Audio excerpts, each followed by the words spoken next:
What's up, everybody? This is the Tech Preacher. So I'm doing another requested video for you guys, a audio test between the LG V60 and the Galaxy S21 Ultra. A lot of you guys been hitting me up in the comments since the last video, the audio test I've done, and you've been hitting me up asking me to do all these mini audio tests between this device and that device. I'm reading all y'all guys' comments and I'm gonna get to them as soon as I can. But in this video, I'm doing a fan favorite, the LG V60 versus the Galaxy S21 Ultra. All right, so before I start this video, let's go on and look at both devices' perspective audio files. So let's get into both of them. And one thing that I want to let y'all guys see in this video, that I'll have both devices even Steven. So on the LG V60, I have the volume turned all the way up. I got the equalizer on normal, and I got the LG 3D sound engine on. On the Galaxy S21 Ultra, I have the volume turned all the way up. I also have Dolby Atmos on, and the equalizer is normal. So we can have this competition, this contest, even Steven, so there's no excuses. So we're gonna see which device is gonna be King Supreme, and I'm gonna come back and give you guys my commentary. So sit back, relax, and get your popcorn ready and follow me on this journey. Let's go.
So I hope you enjoyed the audio test that I just did with both of these devices.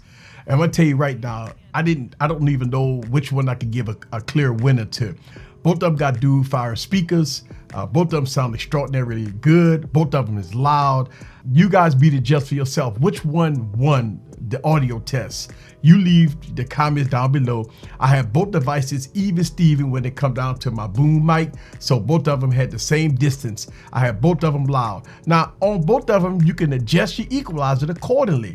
So, you know, if you wanted to make it louder, turn down the highs, you can put the bass up a little bit, however you want to do it. Both devices, you can make your adjustments accordingly. Look, I've been reading you guys' comments from my last video about, you know, doing audio tests on so many different devices. I am going to put together many videos that I can with multiple devices so y'all guys can hear the audio on either devices that y'all been asking me to do. I got that in the works. I read every comment, and I got that in the works. This is the Tech Preacher from Easy Computer Solutions. Leave your comments down below. Let me know what you think about the LG V60 and the Galaxy S21 Ultra. See you guys on the next video. Peace.